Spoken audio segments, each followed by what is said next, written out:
Good morning, everybody, and welcome to another episode of Coffee with Chris. Today is another one of those days where I made the mistake of not sleeping quite as much as I was supposed to. I really ought to get that under control, but the reason is that yesterday I stayed up really late trying to figure out how to build a proper logo for myself. Did I succeed? No, I did not. I ended up building a bunch of different shapes that look kind of cool, but don't really work as logos, I think. And so I've still got a long way to go. There are still things to work out in regards to this. I have some ideas as to how to work it out, but I'm still not entirely covered. And so I'll be just fiddling around with it as time goes on. But I will need to build some kind of logo, so I'm going to be saving the ones I've made, and then I can just kind of use those if I fail to find anything else. And I managed to make a mood board. I'm actually really proud of the second mood board that I got to make. The first mood board I made, first of all, it was made with me in mind. It was what I wanted, not what my personas or my target audience wanted. And second of all, it wasn't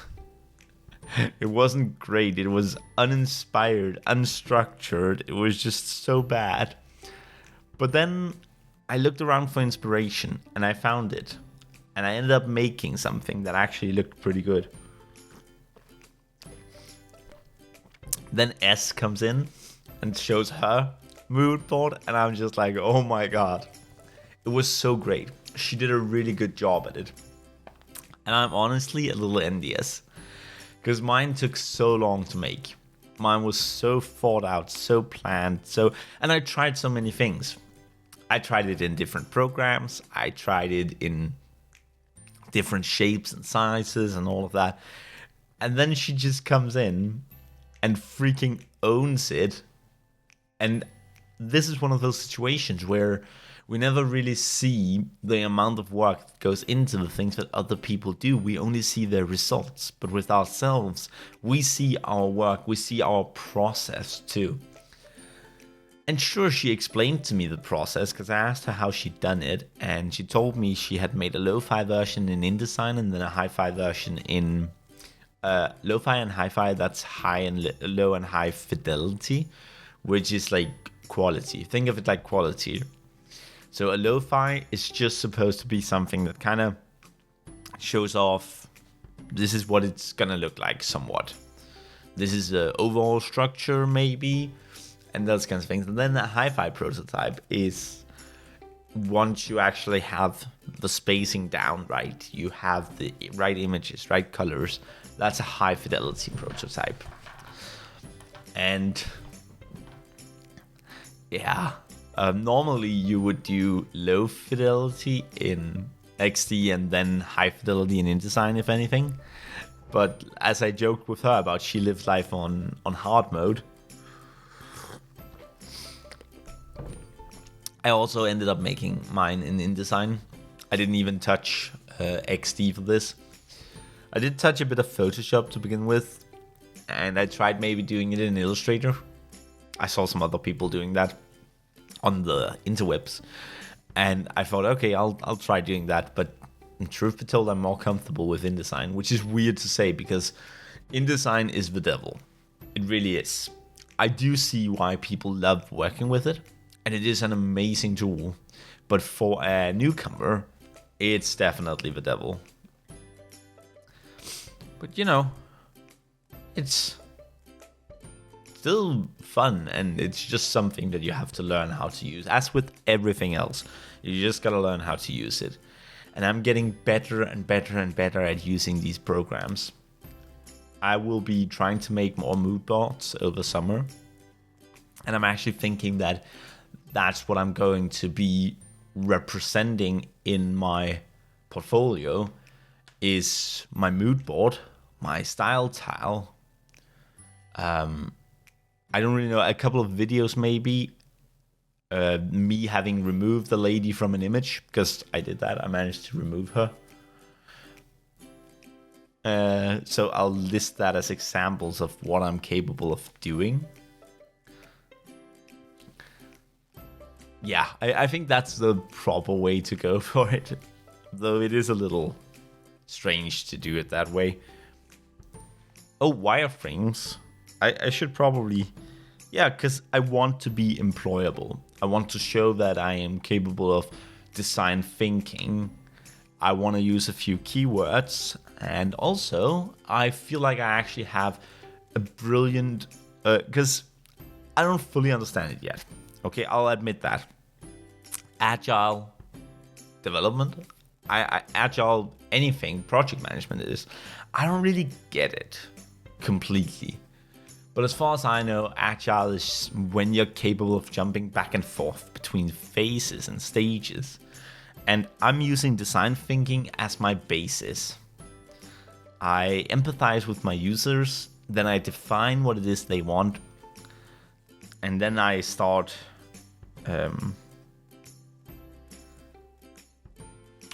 I don't remember ideating. I start coming up with ideas. That's the next stage. And then I'll be prototyping it and narrowing it down again, and then I'll be testing it. So I'm using design thinking, but I'm also jumping back to previous phases, I think. So that makes it agile, right? I have no idea. I'm honestly a little... Yeah.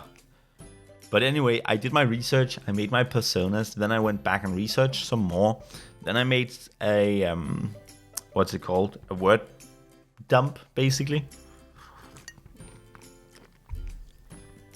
Then I made a mood board, but then I went back and made a new word dump, and I made a new mood board. So I'm being agile. I think that's what it means to be agile. But if it's not, then I'm screwed. Because we're supposed to, in our academic report, we must argue for the project management method that we have used throughout the project. And is Agile even a... Now that I think about it, is that even a project management tool? Or is it... I don't even know at this point. I'm going to have to Google that afterwards. Do you see how lost I am in all of this? There are so many elements to all of this stuff. And while I'm good at the programs, and good at coming up with personas and apparently good at making mood boards, I'm still not great at all the academic stuff. I really suck at the academic stuff. It's why I left university. I just didn't feel comfortable with academic stuff. I'm much more comfortable with work. Which is very weird for me to say because I didn't always used to be. But I've just reached that point in my life where it's the work that I look forward to. I also look forward to the meetings and the discussions and all of those things. But more than anything, I look forward to just sitting down and spending down the time in the programs and trying my hand at different things. Like the first mood board I made took so long. I don't even know how long it took. Then the second mood board, where I had a plan and everything, it just took me half an hour. And that means the next mood board I make might take me 29 minutes, because I don't expect huge improvement, but at least now I know, or maybe I'll spend an hour doing it and make an even more powerful mood board. And that's an iterative process as well. You just keep going at it, and you keep practicing, and then you become better. You become faster, and the end result becomes prettier and more usable. It's not just about the beauty, it also needs to be usable. And I feel like mine is definitely usable. I also feel like it's less creative than that of S. S made a more creative one. But I tried to communicate something with mine. Mine is very structured and orderly because I am professional. Well, these are the things I want to communicate, at least, that I'm professional, that I'm hardworking, but also that I'm welcoming and collaborative. I am thorough. And then I have this the only round thing, and it kind of breaks the pattern, and that's done on purpose, and that's to signal creativity. I'm not explaining this right, but there are words associated with the imagery, because that's my tone of voice. And tone of voice is basically just what is it that you want to communicate. Because if you want to communicate child friendliness, you probably wouldn't use black and gold, because those are like, they create exclusivity. You'd probably use something more colorful, but possibly less bright, actually. You wouldn't use as many unnecessary effects. Like, you wouldn't, again, if we maintain the whole gold thing, you wouldn't make a golden shimmer across the letters. It would be too extra. It's not what children want. So you got to think about your target audience. You got to think about the tone of voice you're using.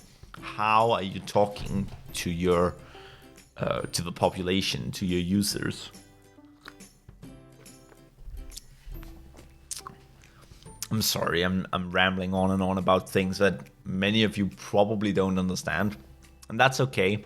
I'm just thankful to anyone who actually listens to this. I still don't understand why you would, but that does kind of show why I have no listeners. There was actually someone who listened the other day. They listened for like a minute or something, and that made me really, really thankful. I know, it would have been better if they stuck around, and I obviously didn't create content that was satisfying to them. But I'm okay with that, because this is, again, like I've stressed before, it's mostly for me. I do hope to create a community around it, but that's a whole other matter. Maybe I should just go back to rambling about school stuff. I don't know, I'm really scared of the examination, to be honest. It stresses me out. And I know that there's no reason to be that stressed, because of course I'll pass. I think it's just because they keep telling us, oh, it's normal to fail, most people fail. Well, yes, sure, but I am also not most people. And having to build a website is my area of expertise. It's something I know how to do. So the programming itself, I'm not afraid of. I've made a really good mood board. I'll be making some wireframes and then a style tile. And then I just have to, and then a prototype, of course. And then I just have to put it all together.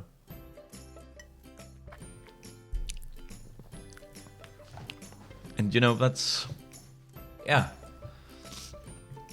Once I reach that point where I just have to put it all together, it won't take me long. It'll take me a day, maybe 2. And then there's the academic report. But I do need to start writing the academic report sooner rather than later. I just want to consult my teacher first to make sure that I am allowed to write it in English. Because I don't actually know if I am. But I do want to already write half a page about mood boards. Because I have 5 pages that I need to write. 5 pages and a reflection. And I've actually got personas, I've got a mood board, and I did research. So if I imagine that I write half a page about each individual thing and then 1 page about some things, well, I've got half a page about research, I've got half a page about personas, and half a page about mood boards. That's a page and a half. So I've only got 3.5 pages left.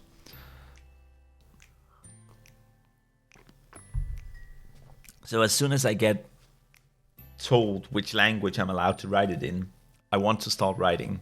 Because that way my academic report will be done just around the same time that all the other work that I do will be done. And I'll be able to finish several weeks in advance. Several days in advance. Probably not several weeks. That would be a little impressive even for me. But I do actually hope it would be so great to be able to be done by next week, because then I'd have 2 weeks of nothing. But I don't count on it, though I am counting on being done within, so that I have a week left where I can just relax, I can fix things that need fixing, those kinds of things. There's a lot to focus on and there's a lot to do. It's all very stressful, but I've got people to kind of push me forward. And I'll be spending my day with them today, because I'm going to school anyway, so I might as well stick around and continue developing. Right. Well, I guess that's it for today. Thank you for listening. It's been a pleasure talking to you. It was a little rambly as usual, but that's just the way it is. Don't forget to like, comment, and subscribe. And I'll see you tomorrow. Bye-bye now.